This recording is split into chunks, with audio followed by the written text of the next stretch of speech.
शहर के कादेड़ा रोड पर शनिवार को एक मकान में खाना बनाते समय गैस सिलेंडर में लीकेज होने से सिलेंडर भभक उठा, जिससे कुछ देर के लिए मौके पर अफरा तफरी का माहौल बन गया। हालांकि समय रहते सिलेंडर की आग पर काबू पा लिया गया, जिससे बड़ा हादसा होने से टल गया।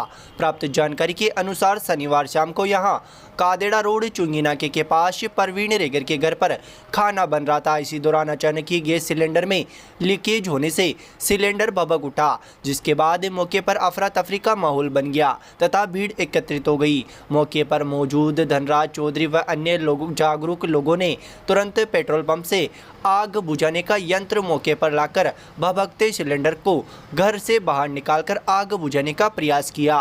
करीब 10 से 15 मिनट बाद जाकर सिलेंडर की आग पर काबू पाया जा सका। रिहायशी इलाके में हुई इस घटना के बाद मौके पर कुछ देर के लिए अफरा तफरी का माहौल बन गया।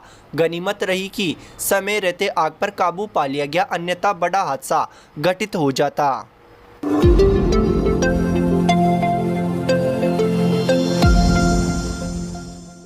राष्ट्रीय लोकतांत्रिक पार्टी के चतुर्थ स्थापना दिवस शनिवार को कार्यकर्ताओं ने विभिन्न सामाजिक सेवा कार्यक्रम मनाया। इस मौके पर कार्यकर्ताओं ने यहां राजकीय जिला चिकित्सालय पहुंचकर मरीजों को फल वितरित किया तथा उनकी कुशलक्षेम पूछते हुए उनके जल्द स्वस्थ होने की कामना की। वहीं राजकीय जिला चिकित्सालय के बाहर उद्यान में पौधरोपण भी किया गया। तत्पश्चात स्थापना दिवस के अवसर पर आयोजित कार्यक्रम में सदस्यों ने आगामी विधानसभा चुनाव को लेकर चर्चा की। कार्यक्रम में कार्यकर्ताओं ने राजस्थान में होने वाले आगामी विधानसभा चुनावों में मजबूती के साथ आमजन तक पार्टी की रीति नीति पहुंचाने तथा अधिक से अधिक लोगों को पार्टी से जोड़ने का आह्वान किया। इस मौके पर आरएलपी शहर अध्यक्ष रामराज गांगवाल, टोंक जिला उपाध्यक्ष खुशीराम चौधरी, शिवराज चौधरी, दीपक सिंधी, राकेश शर्मा, राजेंद्र, दिनेश, कानाराम, पप्पूलाल बेरवाल, लक्की सैनी, कमलेश कुमार, कालूराम, श्रावणलाल, शंकरलाल, पालीवाल, हेमराज, पप्पू, राजू, खुशीराम, बिज्जू आदि मौजूद रहे।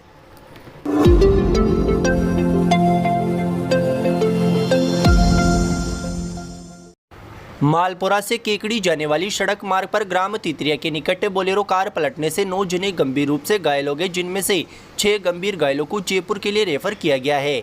परिसर में घायलों की चीख पुकार सुनकर लोग इकट्ठा हो गए और अस्पताल में फैली अव्यवस्थाओं को लेकर रोष प्रकट किया। घटना के अनुसार बोलेरो कार में सवार होकर सभी परिवार के खेड़ापति बालाजी के दर्शन करके वापस अपने गाँव देवगांव जा रहे थे। इसी दौरान केकड़ी रोड पर कार असंतुलित हो गई और 30 फीट दूर जाकर पलट गई। कार पलटने की सूचना पर 108 एम्बुलेंस मौके पर पहुंची और सभी घायलों को मालपुरा के अस्पताल में भर्ती कराया, जहां गंभीर 6 घायलों को जयपुर के लिए रेफर किया गया है। जानकारी के अनुसार दुर्घटना में गणेश पुत्र रामेश्वर, मंजू पुत्री ज्ञानचंद, विष्णु पत्नी शिवराज, अनिता पत्नी गणेश, कुशी पुत्री शिवराज, परी पुत्री गणेश, अभय पुत्र शिवराज, प्रियांशु पुत्र गणेश व एक अन्य जाति खाती सभी देवगांव निवासी तहसील केकड़ी गंभीर रूप से घायल हो गए। सड़क हादसे पर के बाद अस्पताल में एकमात्र चिकित्सक अमित सक्सेना ने घायलों का इलाज किया। सड़क हादसे की सूचना पर अस्पताल में जब घायलों को भर्ती कराया गया तो अस्पताल में व्याप्त अव्यवस्थाओं को लेकर लोगों में रोष व्याप्त हो गया।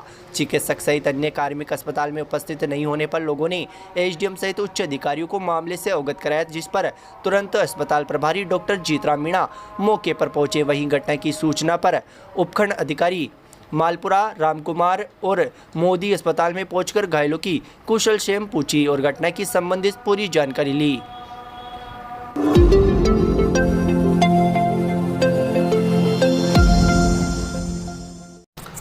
सांवर पुलिस ने शनिवार को अवैध रूप से बजरी परिवहन करने के मामले में कार्रवाई करते हुए बजरी से भरे 2 ट्रैक्टर जब्त किए हैं।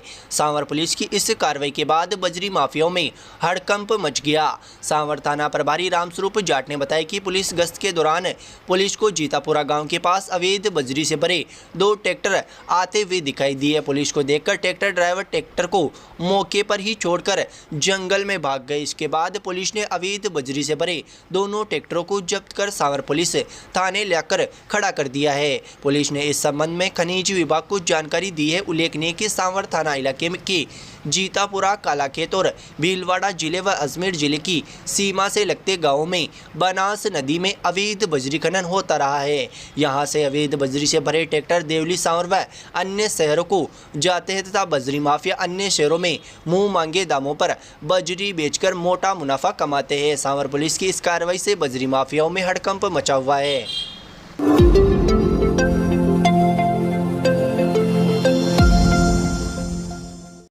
अजमेर की पोक्सो कोर्ट ने शनिवार को एक अहम फैसला सुनाते हुए नाबालिगा के साथ दुष्कर्म करने के आरोपी को 10 साल की कारावास की सजा सुनाई है। साथ ही न्यायालय ने आरोपी पर 61,000 रुपये की जुर्माना भी लगाया गया है, जबकि इसी मामले में एक अन्य आरोपी को रिहा करने के आदेश दिए हैं।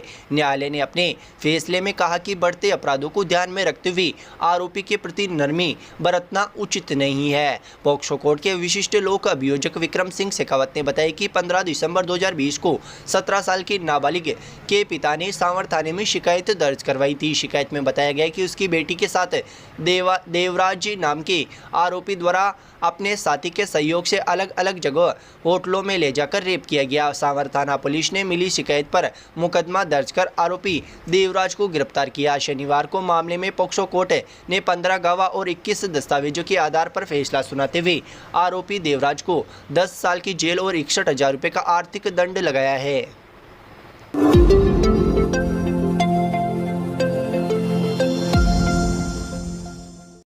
राजस्थान शिक्षक संघ प्रगतिशील का प्रदेश स्तरीय शिक्षक सम्मेलन की तैयारियों को लेकर शनिवार को जिला स्तरीय पदाधिकारियों व कार्यकर्ताओं की बैठक यहां राजकीय उच्च माध्यमिक विद्यालय में आयोजित की गई। बैठक की अध्यक्षता जिलाध्यक्ष रामधन जाट ने की। प्रदेश कोषाध्यक्ष डॉक्टर विष्णु कुमार तेली ने बताया कि बैठक में सर्वसम्मति से सम्मेलन संयोजक के लिए विक्रांत वैष्णव को चुना गया, जबकि सह संयोजक बद्रीलाल जाट व बघेरा व चांदमल खटीक सांवर को बनाया गया। बैठक में सम्मेलन को सफल बनाने के लिए विभिन्न समितियों का गठन किया गया तथा पदाधिकारियों को जिम्मेदारियां भी सौंपी गई। प्रदेश कोषाध्यक्ष तेली ने बताया कि 2 दिवसीय प्रदेश स्तरीय शिक्षक सम्मेलन का आयोजन 25 नवंबर से यहां नगरपालिका केकड़ी के रंगमंच पर आयोजित किया जाएगा। बैठक में प्रगतिशील के पदाधिकारी कैलाश गौड़, कैलाश जारोटिया, विक्रांत वैष्णव, गणेश पारिक, रमेश डसानिया, दिनेश पवार, बनवारी वैष्णव, लादूलाल जाट, भंवरलाल जाट, धीरेन्द्र चावला, रामलाल जाट, हंसराज जारोटिया, पाचूलाल मीणा, हंसराज, धर्मराज मीणा, देवराज पारिक, आदित्य उदेवाल, चांदमल खटीक, कुलदीप सिंह चौहान, कैलाश माड़ी, बद्रीलाल जाट, भंवरलाल जाट, रामस्वरूप, मनीष साहू आदि सदस्य मौजूद रहे।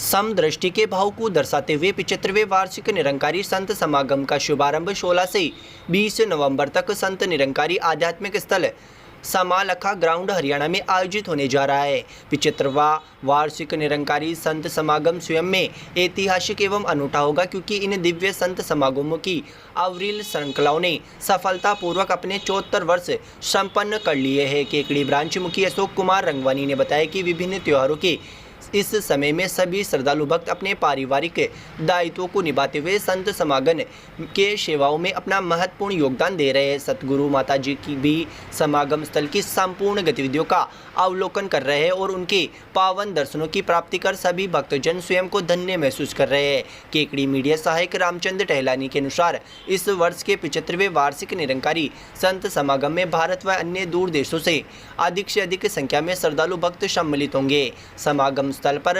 सत्संग पंडाल के अतिरिक्त रिहायशी टेंट भी लगाए जा रहे हैं और जहां बाहर से आने वाले श्रद्धालु भक्त गणों के ठहरने व लंगर इत्यादि की उचित व्यवस्था की जाएगी। साथ ही अलग अलग मैदानों में कुछ कैंटीनों की भी सुविधाएं दी जाएगी, जिसमें जलपान इत्यादि वस्तुएं रियायती दरों पर उपलब्ध होगी। केकड़ी सेवा दल इंचार्ज लक्ष्मण धनचानी ने बताया कि दिव्य संत समागम में सम्मिलित होने वाले भक्तों के लिए भारतीय रेलवे द्वारा आध्यात्मिक स्थल समालखा के निकट भोजवाल माजरी रेलवे स्टेशन पर लगभग सभी ट्रेनों के रुकने की अनुमति दी गई है। इस सुविधा से रेल यात्रा करने वाले भक्तगण लाभान्वित हो सकेंगे। केकड़ी ब्रांच मुखी अशोक कुमार रंगवानी के अनुसार समागम की तैयारियों को लेकर केकड़ी के भी सैकड़ों सेवादार लगातार कार्यक्रम स्थल पर अपनी सेवाएं दे रहे हैं।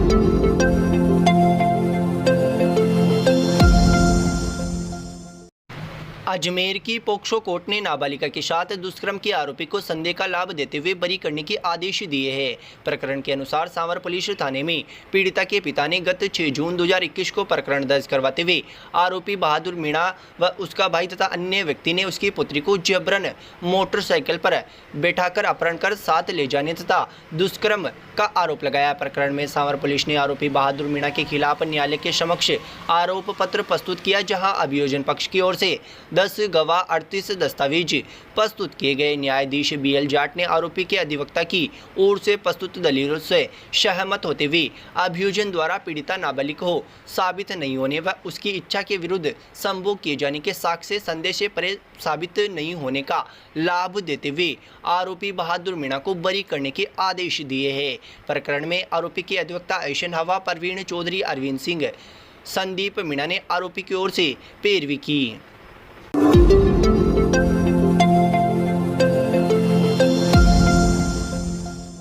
The Vibrant Academy is the CBSE affiliated school having the facilities of fully ventilated, spacious and airy classrooms, a big and spacious multi-storied library, computer lab, science lab, conveyance facilities, various indoor and outdoor playgrounds, music, dance, martial art, English spoken classes for all-round development of students.